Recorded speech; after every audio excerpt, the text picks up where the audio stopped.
Y esta semana el presidente del Consejo de Ministros decidió hablar ante un público seleccionado por él, por supuesto, sobre nuestro programa y sobre un reportaje de nuestro programa. Vamos a ver qué cosa dijo. En las alturas de Huancavelica, todos los caminos conducen a la decepción. ¡Presidente Castillo!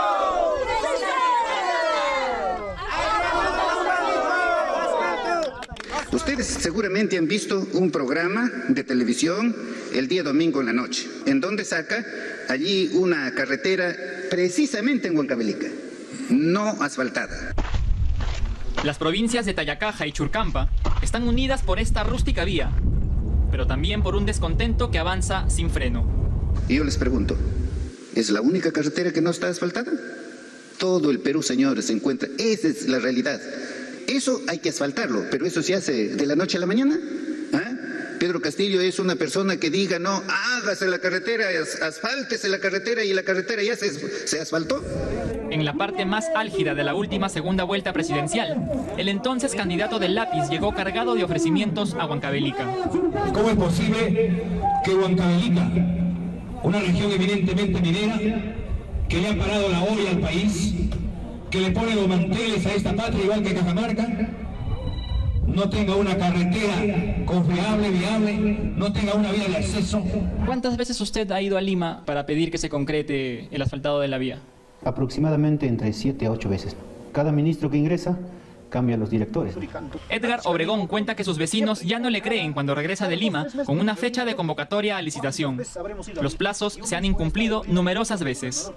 La posible fecha de convocatoria iba a ser el 9/08/2021, o sea que 9 de agosto de 2021.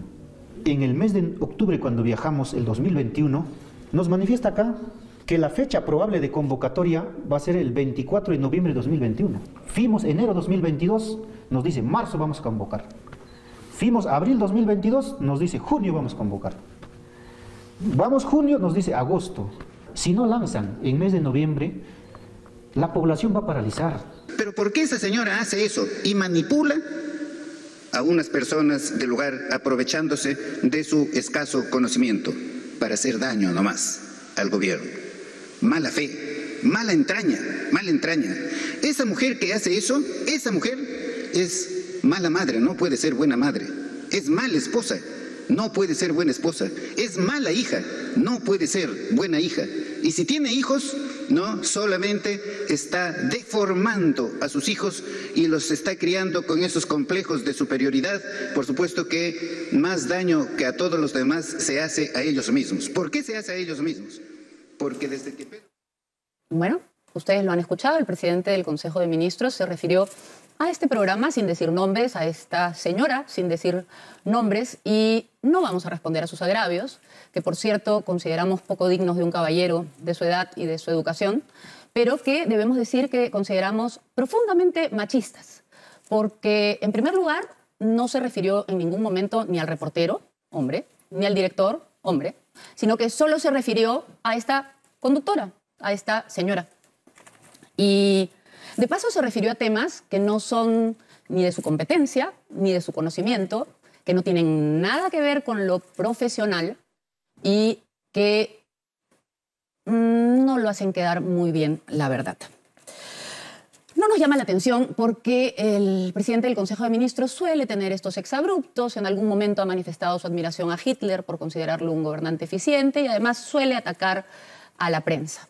Y por esas razones no vamos a responder esta parte. Vamos a hablar del reportaje. El reportaje, del cual hemos presentado un extracto ahora, y en el cual no se manipula a nadie, lo que muestra es una realidad de una comunidad olvidada. Por el Estado sí, hace muchos años sí, pero una comunidad donde el presidente Castillo fue a prometerles que esto no iba a seguir así. Fue y les dijo que no era posible que ellos, que eran la olla, el mantel, el sustento de todo el país, no tuvieran esa carretera. Y les prometió esa obra. Y además les dijeron varias veces que la iban a licitar, que la iban a programar. El alcalde vino 7 veces a Lima y lo mecían, y lo mecían, y lo mecían, si me perdonan el término tan coloquial. Ya en su localidad no le creían y por eso él denunció. Nadie lo manipuló. Ellos trajeron la denuncia. Mostramos una realidad. Y hablamos también de otra realidad, que mientras hay pueblos olvidados, hay otros pueblos que han sido privilegiados. ¿O no se acuerdan del decreto 102, donde se privilegia ciertas obras y ciertas zonas? ¿No les suena por chota? ¿No les suenan las confesiones de Hugo Espino, de la cuñada hija Jennifer Paredes? De gente que sí tiene cercanía a Palacio de Gobierno y sí consigue que sus obras y sus lugares sean priorizados, quizá no de la noche a la mañana, pero sí bastante más rápido que otros pueblos que solo pueden recurrir a la prensa para que se les escuche. Bueno, eso fue lo que mostramos. Nada de manipulación, pura verdad. Pero en esto, a nosotros nos gusta ver el lado positivo. Porque en esto lo que hemos visto es que por fin en Palacio de Gobierno ven los programas dominicales. Y por suerte se están enterando de lo que sucede en todos los lugares del país, no solo lo que sucede en lo que les dicen los señores del buró político o los asesores en la sombra, lo que sucede en todas partes, porque Cuarto Poder va a todas partes y de todas partes vienen a Cuarto Poder. Y nos da mucho gusto que por fin escuchen esas voces y es más, hasta los mencionen en Palacio de Gobierno y quizá algún día tengan una carretera gracias a eso. Nos da mucho gusto realmente porque hay miles de peruanos que se sienten olvidados y desilusionados por tantas promesas de un gobierno para el pueblo, mientras ellos siguen siendo un pueblo olvidado. Una referencia hizo el señor presidente del Consejo de Ministros a la parte profesional. Él habló de mi preparación y tampoco le vamos a responder a eso. Pero los que me conocen saben que me gusta leer. Es una afición que tengo desde hace mucho tiempo. Y yo encontré entre mis lecturas un artículo muy interesante escrito por el señor Aníbal Torres y que ustedes pueden encontrar en la web de su estudio, www.torres. Está ahí, seguro lo colgamos en redes nosotros también en un ratito. El artículo se llama Terminemos con el presidencialismo. No se los voy a leer todo porque es larguísimo y es jurídico y quizá no es tan entretenido, pero tiene partes interesantes. Y yo he subrayado algunas.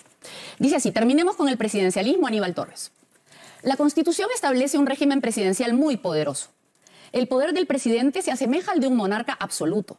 El presidente es jefe de Estado y jefe de gobierno. Contribuyen a ello, entre otras cosas, la falta de cultura política del pueblo que conduce al poder o permite la permanencia en él de individuos no aptos para gobernar y, en ocasiones, a verdaderos saqueadores de las arcas del Estado.